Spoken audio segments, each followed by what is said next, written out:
সালাম আলাইকুম। আসসালামু আলাইকুম। জি ওয়ালাইকুম, ভালো আছেন আপনার? জি ভাইয়া, আলহামদুলিল্লাহ ভালো আছি। ভালো আছেন ভাইয়া? আছি আলহামদুলিল্লাহ। হ্যাঁ, আপনাদের সাথে তো এর মধ্যে আসলে একটু অনেকদিন হয়ে গেল নির্বাচনকে কেন্দ্র করে যোগাযোগ করলাম না। ভাইয়া কি ডিউটিতে ছিলেন? হ্যাঁ, অনেক ঝামেলার মধ্যে ছিলাম। হ্যাঁ, ডিউটিতে ছিলাম। না এই এই কারণে, জন্যই তো এটা গেছে বেশি আরো। না এই জন্য আমিও আর করি নাই কি করে। মানে টিচাররা তো, গতকালকে তো মনে করেন সারাদিনই অসুস্থ অবস্থায় গেছে, দুদিন রোদরি করে খাটাখাটি করে। না আমি এই কারণে আপনাদের সাথে যোগাযোগ করি নাই, কারণ আপনিও টিচার, ওই যে কি মামুন ভাইও টিচার, জোহরা আপুর হাজবেন্ড। হ্যাঁ, না, আমাদের তো বাধ্যতামূলক থাকতেই হয়, কিছু করার নাই। না আমি ভাই করে আসছি এগুলো, এগুলো জানেন। দা- দায়িত্ব পালন করতে করতে নিজে ভোট দিতে পারি নাই এবছর। ভোট দিলাম আর কি চাকরি ছাড়ার পরে। আর তার দেখলাম, ছবি দেখলাম আজকে। হ্যাঁ, তো একটু খুব মনের আশা নিয়ে, কারণ কখনো সব সময় যেভাবে দায়িত্বে থাকতে হয় সারাদিন, নিজের ভোটটা দিতে পারি না, এটা মনে আফসোস ছিল। যাক, তো সব মিলে আল্লাহর রহমতে সবাই ভালো আছেন তো? হ্যাঁ আলহামদুলিল্লাহ। এখন আপনাদের এই বাচ্চাদের ইমপ্রুভমেন্টের কি অবস্থা, কতটুকু কি মনে হচ্ছে বা কোথায় গ্যাপ আছে, এগুলো একটু ভাইয়া একটু পর্যালোচনা করাও দরকার, প্লাস হচ্ছে একটু আপনাদের একটু লিখাও দরকার।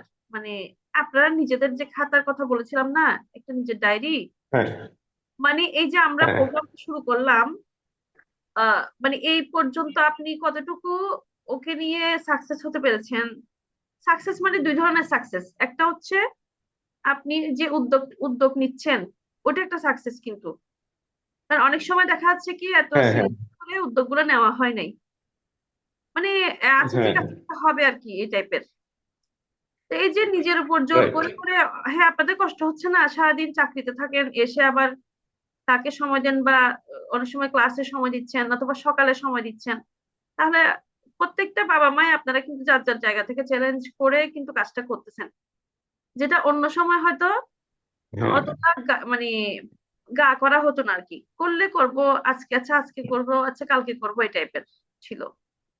তাহলে আপনারা উদ্যোগ নিতে পেরেছেন মানে অ্যাটলিস্ট। কালকে করতে করতে উদ্যোগ নিতে পেরেছি, এটা হলো মেন কথা। এটা আগে হচ্ছে মেন। দেখা যেত কি, যে কালকে করবো, পরশু করবো, এই করতে করতে কখন যে 6 মাস চলে গেছে টেরই জি, পেতাম না। তো এই যে চিন্তা এখন দেখা করতে যাচ্ছে করতেও কিন্তু মাস বছর চলে যাচ্ছে কিন্তু।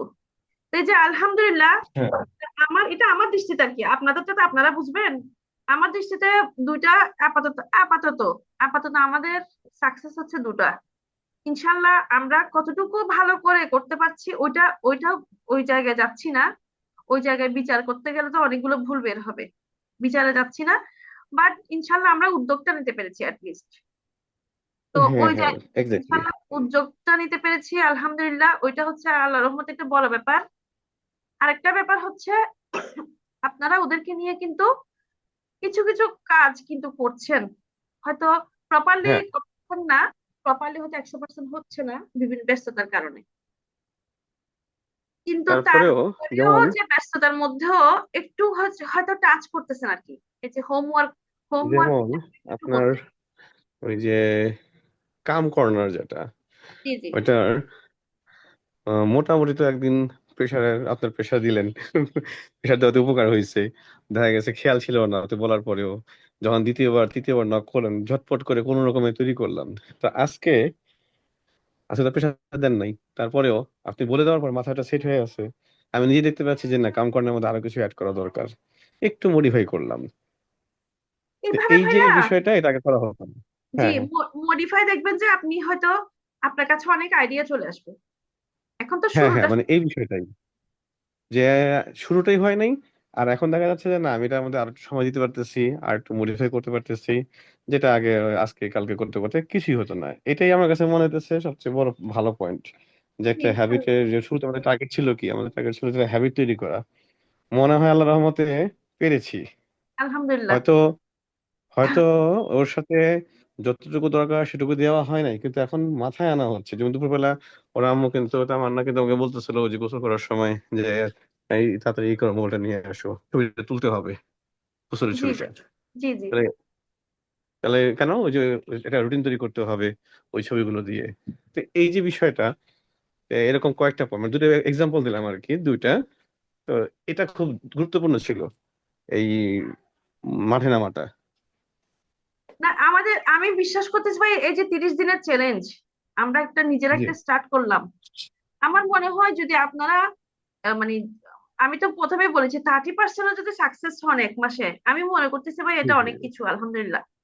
জি অবশ্যই। কারণ হচ্ছে পুরা বছরটা পড়ে আছে, যদি আল্লাহর রহমতে আপনারা এইভাবে জি পুরা বছরটা কাজ করেন এবং ইনশাল্লাহ জি এবং সেই পরিমাণ বাচ্চাকে ইমপ্রুভমেন্টে নিতে পারেন, এবং আপনার এখানে কিন্তু আপনাদের মেন্টাল হেলথের ক্লাসও হবে বলছি কিন্তু, এটা টুডে টুমরো জি যাই হোক, জি আমাদের যদি 1 মাসও পার হয়ে যায়, কারণ যেহেতু আমাদের বিভিন্ন রকম মানে এই যে নির্বাচনের জন্য কিছু টাইম গেল, কিছুটা অসুস্থতার জন্য যাচ্ছে, কিছুটা আপনাদের ব্যস্ততার জন্য জি হ্যাম্পার হচ্ছে, তাহলে এটা আমাদের হয়তো 1 মাস যদি ফুলফিল নাও হয়, তারপর আমরা এটা কন্টিনিউ করে একেবারে রমজান পর্যন্ত, ইনশাল্লাহ ঈদ পর্যন্ত আমরা কমপ্লিট করবো এটা।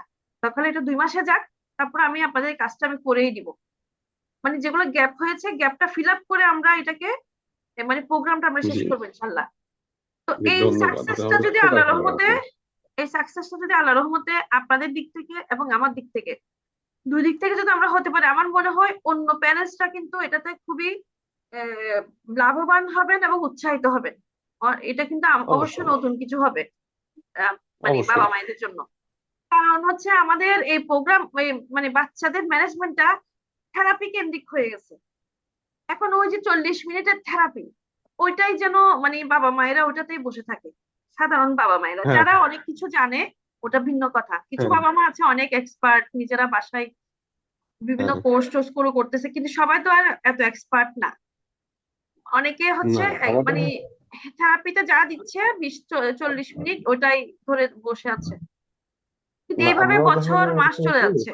জানলেও জানলেও দেখা যাচ্ছে কি একটা, মানে একটা লেজিনেস চলে আসছিল, একটা কোন মতো, যে আজ ওই যে বললাম শুরুতে, আজ না কাল, কাল না পরশু, এই জি করতে জি। করতে যে গুরুত্ব দিয়ে একটা হ্যাবিট তৈরি করে ফেললাম।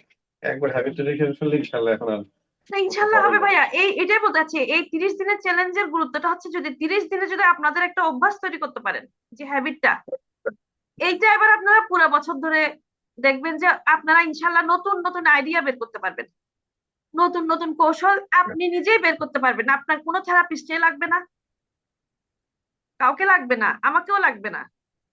মানে আপনি নিজেই মানে ইনফরমেশন আপনার কাছে চলে আসবে যখন আপনি একটু ঘাটাঘাটি করবেন। আমরা হচ্ছে এখানে আপনারা কিভাবে ইনফরমেশন গুলো নিজেরা কালেক্ট করবেন, ওইটাও কিন্তু আপনাদেরকে বলে দিব।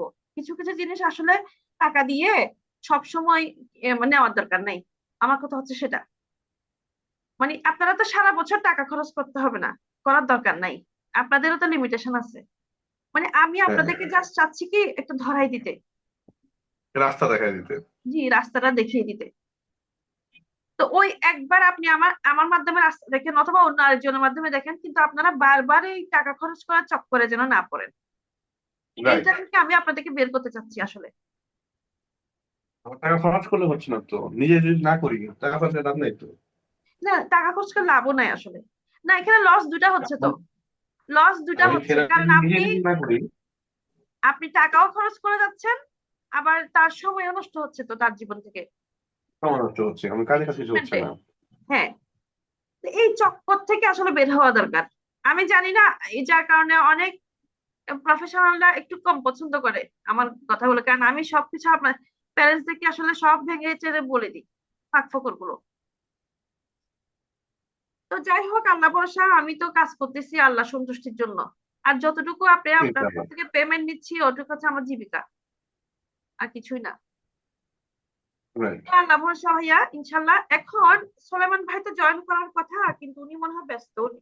আমি আমাদের তো রেকর্ড থাকবে এটা, তারপরে আমরা আজকে কিছু একটা বিষয় আলোচনা করি, যেহেতু বেশি রাতও করবো না, একটু একটু করে তো আলোচনা আসলে করাও দরকার।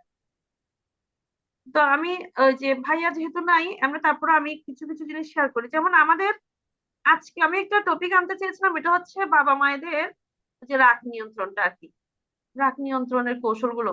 তো রাগ নিয়ন্ত্রণের কৌশল আসলে কম বেশি সবাই আসলে ঘাটাঘাটি করলে এগুলি পারবে। তারপরে এখন আমাদের ক্লাসের খাতিরে আমাদেরকে কিছু কিছু জিনিস করতে হবে। কিছু কিছু জিনিস আমি আপনাদেরকে পয়েন্টটা ধরাই দিই। লিস্ট। এখন ওই যে আমাদের মেন্টাল হেলথের ক্লাস আর কি, এটা আমরা একটা সপ্তাহ মেন্টাল হেলথের উপর ক্লাস করবো বুঝলাম না। তো মেন্টাল হেলথের মধ্যে আপনার নিজের রাগ, বাবা মা হিসেবে আপনার নিজের বিরক্তি, আপনার নিজের রাগ, আপনার নিজের ভালো না লাগা, আপনার নিজের জি আপনি নিজে যখন ফেস করেন, আপনার অনেক সময় রাগ উঠতেছে, বিরক্ত লাগতেছে সংসারের প্রতি, বাচ্চার প্রতি, সবকিছু বিরক্ত লাগতেছে, মানে আপনি একটা চাপ নিতে নিতে আপনি একটা কি হয়ে জি যাচ্ছেন। তাহলে এই যে কি হয়ে যাচ্ছে না, আপনার ট্রিটমেন্ট তো হচ্ছে না। মানে আপনারা তো বাচ্চা ট্রিটমেন্ট নিয়ে সবাই ছুটতেছে, তো বাবা মা ট্রিটমেন্ট তো হচ্ছে না। তো আমাদের কথা হচ্ছে জি বাবা মা ট্রিটমেন্টও লাগবে। না এবং বাবা মার হ্যাঁ যে ট্রিটমেন্ট মানে মেন্টাল হেলথ, ফিজিক্যাল হেলথ তো আছেই, ওটা আপনি সমস্যা হলে তো সবাই ডাক্তারের কাছে যায়, বাট আমরা ডাক্তারের কাছে যাব না, আমরা নিজেরাই আমাদের মেন্টাল হেলথকে আমরা মানে একটা যত্ন নেব। ডেভেলপমেন্টের দিকে রাখবো, সব সময় পজিটিভ রাখবো, আনন্দের মধ্যে রাখবো। কিভাবে আমরা সবকিছু কাটিয়ে, সব রাগ, অভিমান, ক্ষোভ, চাপ, চাপ থাকবে যে বাচ্চার পিছনে সময় দিচ্ছেন, এটা চাপ না? কিন্তু আমার নাবু অবশ্যই সাথে কথা বলতে গিয়ে বুঝলাম উনি আসলে একা হাতে কিন্তু পারতেছিল না। আমি কিন্তু ওনাকে বলছি আপনার একটা না হেল্পিং নেন আপনি। আপুর সাথে বলছি আসলে একা এই যে সংসারে কাজ করে আবার তাকে নানান রকম এই যে কৌশল গুলো করানো, আসলে হ্যাঁ এগুলো এনার্জির ব্যাপার। এনার্জি থাকে সারাদিন কন্টিনিউয়াস পাওয়া যায় না। হ্যাঁ, কন্টিনিউয়াস একটা মানুষ কতক্ষণ পারে? তো স্বাভাবিকভাবে একটা হেল্পিং লাগবে বলছে। আমি আপুকে বলছি হয় আপনি কাজের মানুষ দিয়ে কাজ করান বাসায়, প্লাস হ্যাঁ তাকেও শিখান, তাকেও শিখান ওর কাজগুলো। আদারওয়াইজ আপনি কাজের মানুষের বেতনটা আপনি একটু বাড়ায় টাড়ায় দিয়ে, যেভাবে হোক একটা টিচার রেখে তাকে দিয়ে করান স্পেশাল হ্যাঁ কিছু। যে কোনো একটাতে আপনাকে আসতে হবে, কোনটাতে আপনি বেনিফিট বেশি পাবেন এটা আর কি। আপনি এই থেরাপি গুলো অবশ্যই যে স্পেশাল টিচার দিকে করাতে হবে কথা নাই, আপনি যখন শিখা থাকবে যেখান থেকে হোক, আপনারা তো থেরাপি দিচ্ছেন তাই না, থেরাপি সেন্টারে, ওখান থেকে তো আপনারা অনেক হ্যাঁ কিছু শিখছেন। তো ওই জিনিসটা হ্যাঁ কাজের মানুষকে শিখাই দিলে সেও করবে। সে তো মাসে একটা তাকে বেতন দিবেন ওই পরিমাণ। এখন কোনটাতে হ্যাঁ আপনি আপনারা হচ্ছেন একটা টিচার মানুষ, মানে হচ্ছে একটা মিনিমাম স্ট্যান্ডার্ডের মানুষ, তাদের ইনকামটা আমাদের দেশের এই অনুযায়ী অনেক লিমিটেড থাকে, হ্যাঁ হ্যাঁ ভাবে নিজেকে বাড়াতে হয় আর কি, কষ্ট বিষ্ট করে। তাহলে আপনার জন্য সেটাই। কোনটা ভালো হবে? মানে কাজের মানুষকে এখন শিখাই দিয়ে তাকে বেতন দিয়ে তাকে করলে ভালো হবে, না নাকি না একজন না স্পেশাল টিচার রাখলে ভালো হবে? এই জিনিসটা আপনারা নিজেরা না, ঠিক আমার করে। কাছে মনে হয় যে কাজগুলো নিজেরাই করি। তবে বাসার যে কাজগুলো আছে অন্যান্য কাজ সেগুলো হেল্পিং হ্যান্ড দিয়ে করা যেতে হবে, কিন্তু বাচ্চাটা হেল্পিং হ্যান্ড দিয়ে করানো আমার কাছে মনে হয় না। না, কারণটা হলো হেল্পিং হ্যান্ড দিয়ে ভাইয়া হচ্ছে ওটা না, নিজেই করতেছেন, ধর আপুর ভালো লাগতেছে না কোনো কারণে, আজকে একটু হ্যাঁ থাকে না, মানুষের সব দিনটা একরকম যায় না, হ্যাঁ ওনার কোনো কারণে একটু টায়ার্ড লাগতেছে, উনি আজকে হ্যাঁ পারতেছে ওটা না। সমস্যা না। ওইটাই, মানে ওটা হঠাৎ ওটা ওটা সমস্যা না। হচ্ছে মাঝে হেল্পিং মাঝে। হেল্পিং হ্যান্ড দিয়ে ওই যে ঘরের কাজগুলো করালে তখন জি দেখা যায় জি, আমরা নিজেরা এগুলা করতে পারবো। হ্যাঁ হ্যাঁ ওটা। একটা জায়গায় তিনটা কথা কথা ঘর মোছা রান্না এগুলোর মধ্যে হেল্প করলো হয়। কেন হলো যে আমি দেখলাম, আমি ওর স্কুলে গিয়েছিলাম অনেকদিন আগে, তখন আহ, ওই স্কুলটার মধ্যে স্টাফ আছে। তো কিছু কিছু স্টাফ ওর কাজটাই হচ্ছে বাচ্চাদেরকে এই যে বিভিন্ন ভাবে হেল্প করা, বিভিন্ন কাজগুলো করা। তো যখন পিটিতে দাঁড়া করালো, তো একটা স্টাফকে দেখলাম যে উনি বাচ্চাটার প্রতি কোনো কোনো যত্ন নাই, কেয়ার নাই, মানে মনে একটা ঢিলামি। আমি দেখা যাচ্ছে আরেকজনের বাচ্চাকে ধরছি, যা যা বাচ্চাকে তাকে ধরতে দেয় না, যা আর ধরবে সে আরেকজনের বাচ্চা। তো দেখলাম যে আমি ধরলাম ঠিকই আরেকজনের বাচ্চাকে যত্ন নিয়ে, আমার প্রবলেম আছে, আমি অসুস্থ মানুষ, তারপরও দেখা যাচ্ছে আমার ঘাম ছুটে গেছে। আর ওই স্টাফ অন্যান্য কিছু কিছু স্টাফ দেখলাম ভুল ভালো যত্ন করতেছে, টিচাররা ভালো যত্ন করতেছে, কিন্তু নির্দিষ্ট একটা স্টাফকে দেখলাম, উনি টিচার না, জাস্ট স্টাফ, যে ওই একটা বাচ্চাকে ধরছে নামে মাত্র, বাচ্চাটাকে বসাতে বলতেছে বসায় না ঠিক মতো, দাঁড়া করাতে বলতেছে ঠিক মতো দাঁড়া করায় না। তো হেল্পিং হ্যান্ড দিয়ে এইসব কাজগুলো আসলে হয় না। না, প্রয়োজনে বাসার একটা কাজের জায়গায় হেল্পিং হ্যান্ড দিয়ে ভাইয়া চারটা কাজ। রেগুলার রেগুলার না। আমি হয়তো ওইটাই বুঝাতে হ্যাঁ চাচ্ছিলাম যে যখন আপনি অসুস্থ বোধ করতেছেন, আচ্ছা ঠিক আছে, তুমি হ্যাঁ এই চাল ডাল মিক্স করে এই জিনিসটা তুমি একটু ওকে বসে এটা করা মানে হ্যাঁ করাও, হ্যাঁ এই মুহূর্তে একটু তুমি বসো, আমি একটু করে রেস্ট নিই, হ্যাঁ হ্যাঁ হ্যাঁ আধা ঘন্টা, 10 মিনিট, এগুলো হচ্ছে মাঝে মাঝের জন্য বলা আর কিছু এটা না। করি কাদেরকে দিয়ে। বাসায় কিছু স্টুডেন্ট আছে পড়তে আসে, বাচ্চা মানুষ, ওরা 8-এ পড়ে, 9-এ পড়ে, ওরা আবার আমার বাচ্চার সাথে খেলে মাঝে মধ্যে, আচ্ছা আচ্ছা ওদেরকে হেল্পটা মাঝে মধ্যে নেই, ওদেরকে দিয়ে সব, ওরা আবার একটু আন্তরিক। আচ্ছা, বাসায় আসে না? হ্যাঁ, পড়তে আসে তাহলে পড়া তো শেষ 5 মিনিট 10 মিনিট।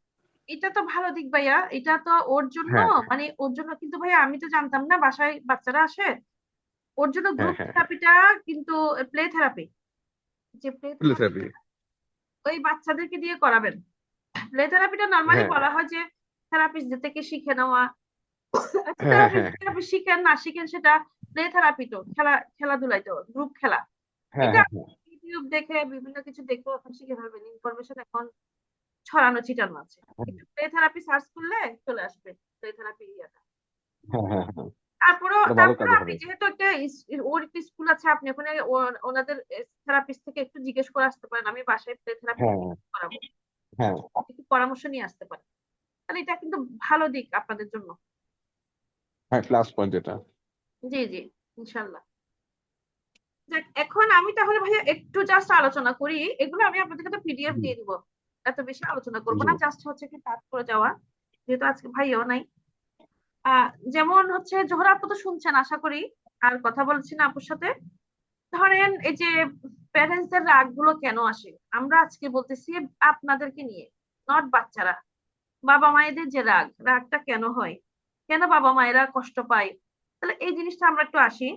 এই যে মনে করেন দীর্ঘ কর্মঘণ্টা, প্রথমত এই যে লম্বা সময়ের কাজ, সেই সকাল থেকে তো শুরু হয় ডিউটি বাবা মায়েদের, দীর্ঘ কর্মঘণ্টা, গৃহস্থালীর দায়িত্ব, সন্তানদের কাছে থেকে, যে সন্তান সন্তান তো একজন থাকে না, অনেকের তো কয়েকজনও থাকে, তো সন্তানদের কাছ থেকে ক্রমাগত চাহিদা, মানে ওর চাহিদা, ওর একজনের, আপনার ধরেন আফরাজের একটা চাহিদা, আরেকজনের, জোহরাপুর মনে করেন তিনটা বাচ্চা, ওনার তিন বাচ্চা তিন হ্যাঁ রকম চাহিদা, সবাইগুলো পূরণ করতে হচ্ছে না, ছোট কোলেরটা ওইটা, তারপর বড়টা, প্রত্যেকটারই তো চাহিদা আছে, তাদের কাছ থেকে শোনেন, ক্রমাগত চাহিদা, তারপরে দৈনন্দিন যে চাপের কারণে সবচেয়ে শান্ত বাবা মায়েরাও কিন্তু অনেক সময় ধৈর্য হারিয়ে ফেলেন রাইট রাইট। চাপের কারণে, এটাকে যেটা আমরা স্ট্রেস বলি আর কি। তো এই জন্য স্ট্রেস ম্যানেজমেন্ট করা লাগে। স্ট্রেস ম্যানেজমেন্টটা এগুলো কিভাবে করবে, এগুলা কম বেশি সবাই জানে, তারপরে হয়তো আমরা একটু কাজ করব।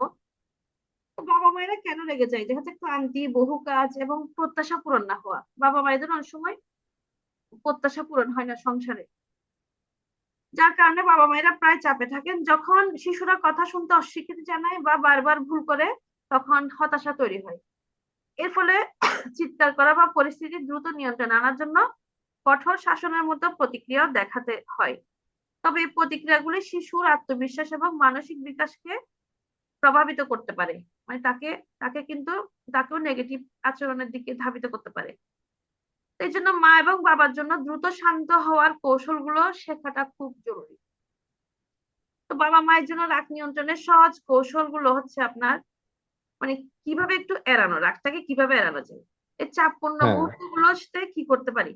ধরেন আপনার খুব রাগ হচ্ছে, আপনার যে রাগ হচ্ছে এই মুহূর্তে আপনি কি করবেন, কোনো একটা রাগ প্রতিক্রিয়াতে অবশ্যই দেখাবেন, হয়তো চিৎকার করবেন, অথবা তাকে মারতে চাইবেন, অথবা তাকে চোখ লাল করবেন, অথবা আপনি যে কোনো একটা অ্যাটিটিউড করলেন।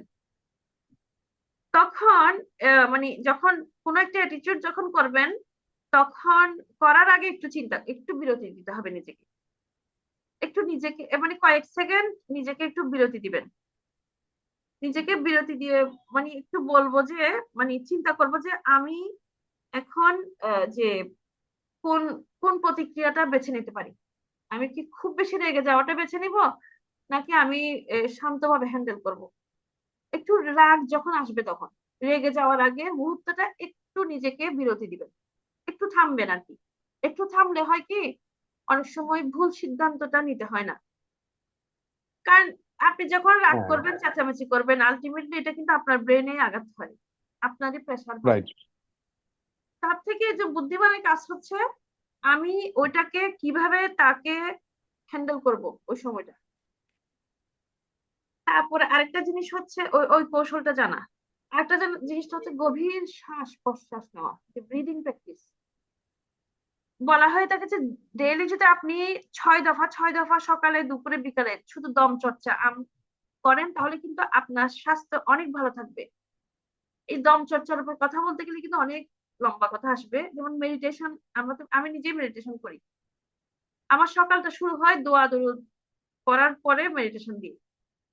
তো মেডিটেশনটা হয় কি, মেডিটেশনের মধ্যে তো আমি দম চর্চাটা করতেছি। তো মেডিটেশন যদি আপনি নাও করেন, আপনি যদি শুধু দম চর্চাও করেন, তাহলে কিন্তু আপনার আপনার একটা রিল্যাক্স ফিল হবে। কারণ আপনি যখন চোখ বন্ধ করে এভাবে শ্বাসটা নিবেন নাক দিয়ে, আবার যখন মুখ দিয়ে ফেলবেন, এভাবে যখন আপনি 6 দফা একবার করলেন, আবার 6 দফা দুপুরে করলেন, আবার 6 দফা রাতে করলেন, এভাবে তখন হয় কি আমাদের ব্রেনে অক্সিজেনটা সার্কুলেট হয়। তো ব্রেনে যখন অক্সিজেনটা ভালোভাবে যাওয়া আসা করে, তখন আমাদের ভালো লাগা সৃষ্টি হয়, তখন আমি রিল্যাক্স ফিল করি, তখন আমার ভিতর থেকে চাপ বের হয়ে যায়, টক্সিন বের হয়ে যায়। অর্থাৎ আমরাও তখন সেন্সরি লোড থাকি আর কি, বাচ্চাদের যেমন সেন্সরি লোড থাকে, আমরাও সেন্সরি প্রবলেম থাকে তখন আমাদের। এই যে গভীর শ্বাস প্রশ্বাস, এটা কিন্তু ব্রিদিং প্র্যাকটিসটা কিন্তু সেন্সরি রিল্যাক্স হয়। ইভেন এটা কিন্তু বাচ্চাদেরকে করালেও কিন্তু রিল্যাক্স হবে বাচ্চারা। আপনারা যদি মিউজিক হেডফোন দিয়ে বাচ্চাকে যদি মেডিটেশন করান বা ব্রিদিং প্র্যাকটিস করান, দেখবেন ও কিন্তু আস্তে আস্তে কিন্তু শান্ত হবে। এটা একদম সত্য কথা। এটা আমি ঢাকায় যখন ছিলাম, আমি তো ঢাকায় ছিলাম একটা সময়, তখন আমি একটা বাচ্চাকে, আমি 2টা 3টা বাচ্চাকে এরকম মানে বাসায় গিয়ে আমি সময় দিতাম 2-3 ঘন্টা করে 2টা বাচ্চাকে। তো একটা বাচ্চা ও মেডিটেশনটা বুঝতেছে, তাকে মিউজিক ছেড়ে দিলে সে চোখ বন্ধ করে বসবে, সে নাক দিয়ে দম নিবে, মুখ দিয়ে ছাড়বে, তাকে যখন শিখাই দিছি, সে 10 বছরের বাচ্চা তখন, সে বুঝতে পারছে ব্যাপারটা। সে আমি আমি তাকে কিন্তু কাজ করানোর আগে, সকল কোনো কাজ করার আগে আমি প্রথমে গিয়ে বিসমিল্লাহ করে মেডিটেশনটা ছেড়ে দিতাম, মিউজিকটা আমার মোবাইল দিয়ে। আমিও চোখ বন্ধ করতাম, সেও চোখ বন্ধ করতো, এবং সে আমার সাথে 30 মিনিট ধরে এটা করতো। এটা করলে কিন্তু হয় কি, ও পুরোটা শান্তভাবে আমার সাথে আমাকে রেসপন্স করতো, আমার সাথে থাকতো সে। কিন্তু তার মার সাথে এটা করে না। তার মার সাথে আমি যাওয়ার পর তার মা কত কমপ্লেন দেয় তাকে নিয়ে, ও এই শুনে না সেই শুনে না। তা আমি ওর মাকে বললাম যে আপনি একটু দরজাটা উকি দিয়ে দেখবেন আমি ওকে কি করি। তো যাই হোক, ওটা মেডিটেশনটা 30 মিনিটের, ওটাও একটা বিষয়। আবার ব্রিদিং প্র্যাকটিস, শ্বাস প্রশ্বাসের ব্যায়াম, এটাও কিন্তু আপনাকে অনেক বেশি রিল্যাক্স করবে। তারপর যেমন এক মুহূর্তের জন্য সরে যান, যখন দেখা যাচ্ছে যে পরিস্থিতি অপ্রতিরোধ্য, তাহলে মানে ওই সময়ে হয়তো আপনি তাকে প্রতিরোধ করার জন্য তাকে হয়তো আঘাত করতে পারেন, তাকে হয়তো আপনি জোরে ধমক দিতে পারেন। তো দুটাই কিন্তু ক্ষতি, জোরে ধমক দিলে আপনার ক্ষতি, তাকে আঘাত করলে সে ব্যথা পাবে। সেই ক্ষেত্রে 1 মিনিটের জন্য একটু সরে যান। আচ্ছা ঠিক আছে, আমি এই মুহূর্তে একটু অন্যদিকে হেঁটে আসি। অর্থাৎ খারাপ একটা পরিস্থিতি এড়ানোর জন্য, পরিস্থিতিটা যাতে না হয়ে যায়, আপনি একটু সরে যাবেন দ্রুত ওই ওই মুহূর্তের রাইট। জন্য। যে জিনিসটা কিন্তু আমিও নিজেও আমার ব্যক্তিগত জীবনে ফলো করতেছি, জিনিসটা আমিও আমি আসলে কোথাও থেকে পড়ি নাই, বাট এটা আমি হয়তো, যেহেতু আমি নিজেও মেডিটেশন প্র্যাকটিস করি বা মেন্টাল হেলথ এগুলো নিয়ে আমি কাজ করি, হয়তো এটা আমি ওই কারণে হয়তো বুঝতে পেরেছি। এটা আমি আমার বাসায় হাজবেন্ডের সাথে দেখা যাচ্ছে ও আমার সাথে কোনো কারণে এখন রাগ করতেছে, ওর রাগটা না শোনার জন্য আমি, বা না উঠে যাওয়ার জন্য অনেক সময় আমি নিজেও কিন্তু আচ্ছা ঠিক আছে আমি একটু নিচে হেঁটে আসি বা একটু ছাদে ঘুরে আসি, দেখাচ্ছে ও কিছু ওইটা ওইটা ও ভুলে যায় আবার। মানে এটা, এই টেকনিকটা কিন্তু বেশ ভালো। তারপরে মনে করেন কণ্ঠস্বর নিচু করুন, মানে আপনার স্বর নরম করলে আপনার সন্তান আরো ভালোভাবে শুনতে পারে। এটি স্বাভাবিকভাবেই রাগও কমায়। মানে কণ্ঠস্বরটা আমরা লাউড না করে আমরা কণ্ঠস্বরটা একটু মোলায়েম রাখতে পারি। এটা আসলে আগের থেকে নিজেকে নিজে ট্রেনিং করতে হবে, এটা হুট করে হয়ে যাবে না। যাদের অভ্যাস নাই, আপনাদের কিন্তু হুট করে হবে না এটা।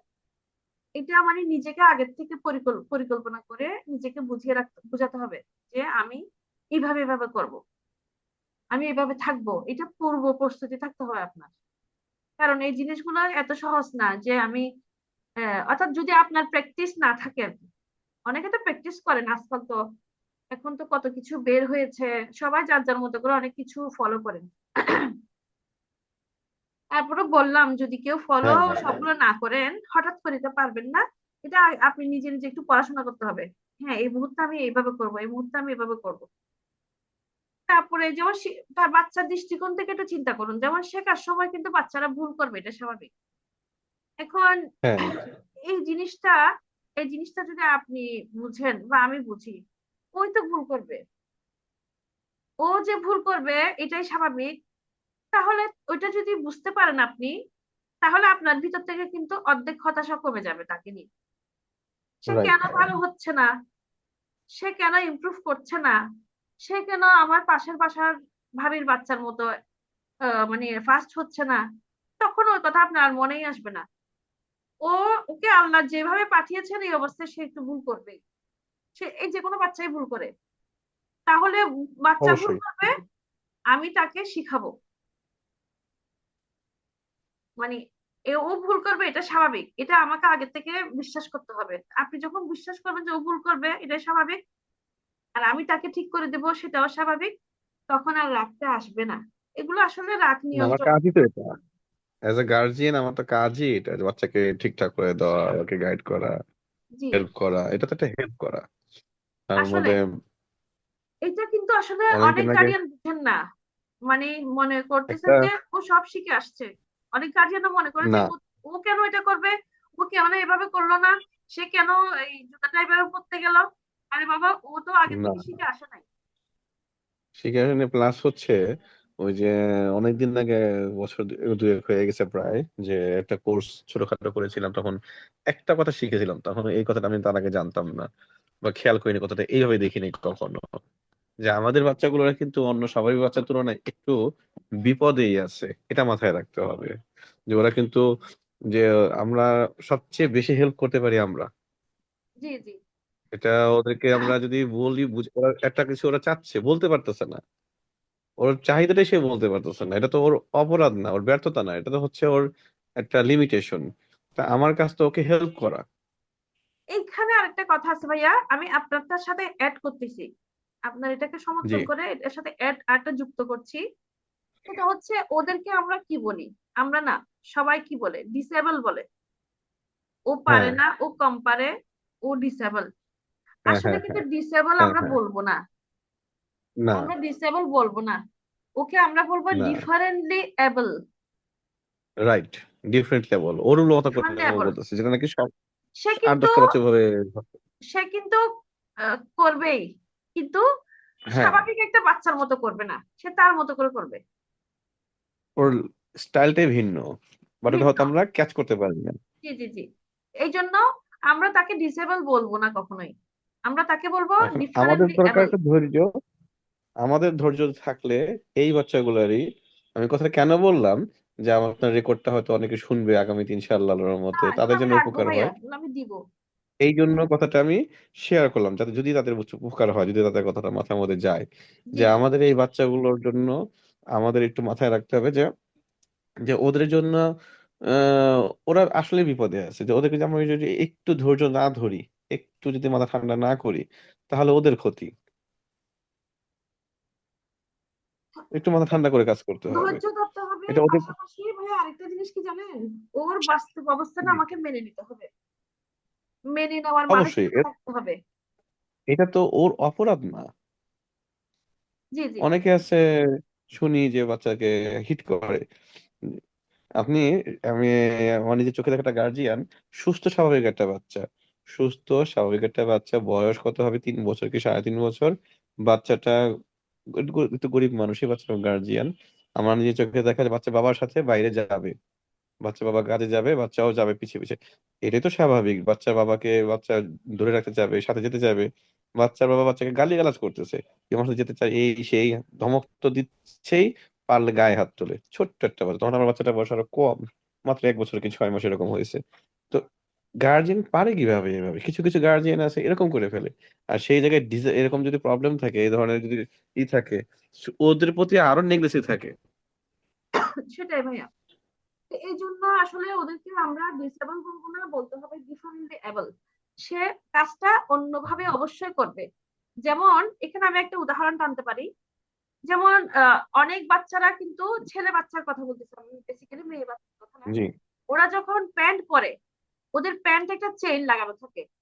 তো অনেক বাচ্চারা কিন্তু চেইনটা লাগাতে পারে না। এটা জি, আমি এটা শিখেছি একজন প্যারেন্টস থেকে, এই কথাটা আমি যে কথাটা এখন শেয়ার করছি। তো চেইন লাগাতে পারে না তারা। এখন সে তো স্কুলে যাচ্ছে, সে টয়লেট করবে, সে বড় হয়েছে, সে ধরেন 12-14 বছর হয়ে গেছে, সে চেইন লাগাতে পারে। তাহলে সে তখন আহ, তার মা তার মাটা যথেষ্ট পরিমাণ আপনাদের মতো সুশিক্ষিত, ট্রেন্ড আপ। উনি বললেন যে আমার বাচ্চাকে এত কষ্ট করে এ, মানে আমার ছেলেকে চেইন লাগানো প্যান্ট পরার দরকার নাই, ও যেটা পারেই না ওইটা আমি তো ওকে স্কুলে দিয়ে আসতেছি, হ্যাঁ বড় হয়ে গেছে, সবাই তো আর ওকে হেল্প করবে, মানে সবসময় হেল্প করবে এমন তো কোনো কথা নাই। তাহলে ওকে এটার জন্য, এই চেইন লাগানোর জন্যই তাকে মানে বাইরে যখন সে টয়লেটে যাবে তাকে কষ্ট পোহাতে হবে কেন? তো মা বললেন যে আমি আমার বাচ্চাকে ইলাস্টিক দেওয়া প্যান্ট পরাবো, রাবার দেওয়া, যাতে তাকে এই জায়গাটা নিয়ে কোনো কষ্ট করতে না হয়, অন্যের উপর আচ্ছা, নির্ভরশীল হতে না হয়। ডিপেন্ড হতে না হয়, রাইট। হ্যাঁ, সে ডিফারেন্টলি করবে, সে সবার মতো চেন লাগানো প্যান্ট পরতে হবে কেন? তাকে রাবার ইলাস্টিক দিয়ে প্যান্ট পরাবো, তবুও তো আমার ছেলেটা হুম, তো তার জীবন যাপনটা করতে পারতেছে। স্বাভাবিক, অবশ্যই। হ্যাঁ, তো ওই তখন এটা থেকে আসলো আর কি, সে সে সে সে ডিসেবল না, সে ডিফারেন্ট লেভেল, সে অন্যভাবে করবে, সে সবার মতো না করবে না, কিন্তু সে করবে, অন্যভাবে করবে। তো ওই জিনিসটা আমি খুব পছন্দ হয়েছে মায়েদের, আমি আসলে মায়েদের থেকে অনেক কিছু শিখি আসলে করে। এখানে একটু অ্যাড করি, আমি আমার নিজেরও কিন্তু পায়ে প্রবলেম আছে, দুই পায়ে নার্ভের প্রবলেম আছে, জিবিএস হয়েছিল 12 বছর বয়সে। জি। আমি কিন্তু শু পরতে পারি না। আচ্ছা। আমার স্কুলে টিচাররা দেখা যায় অনেক সময় কোনো ফাংশন থাকে শু পরা যায় না, আমার প্রবলেম আছে পায়ে, সাপোর্টিং লাগানো থাকে প্লাস্টিকের। তো নর্মালি ওই, সরি 10 সেকেন্ড,